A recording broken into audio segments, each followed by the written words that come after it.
గ్రామ అందరికీ పాదాభివందనాలు. ఈరోజు కాంగ్రెస్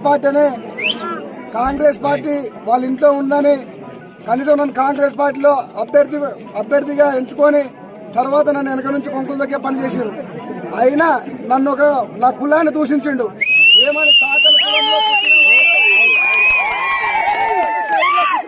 అడిగినాడు. నేను దానికి కూడా భయపడలే. సరే నా కులం తక్కువ ఉంది, జనం సపోర్ట్ ఒప్పుకున్నా. సరే ఈ రోజు నా తమ్ముడు వచ్చిండు. నా తమ్ముడు వచ్చినందుకు నేను ఎన్నంటూ ఉన్నా.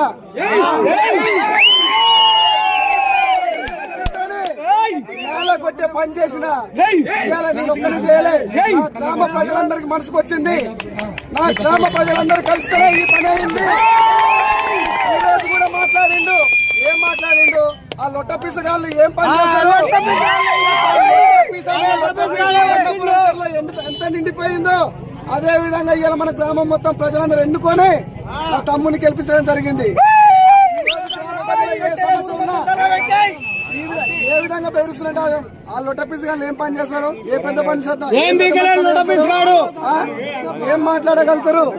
ఏదైనా పంచాయతీ చేయాలంటే ఎవరు చేస్తాడు? ఇలా పెద్ద మనిషి అంటే విలువ లేదు మా ఊర్లో అని చెప్పే విధంగా మాట్లాడుతున్నారు. మేము పెద్ద మనిషిని అనేది మేము దూషించలే, మీకు గౌరవించడం. మీకు ఎంతసేపు ఉన్నా మనిషి ఓటు కావాలా గానీ మనిషి గుణం కావద్దు. మీ ధనం ఎంత ఉన్నది, మా గుణం ఉన్నది.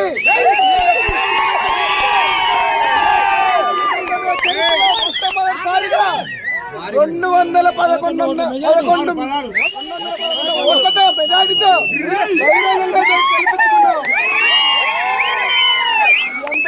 ఒక్కటి కాదు, నా తమ్ముళ్ళు, నా అన్నలు, అందరు ఊరు గ్రామ పెద్దలు అందరు కలిసి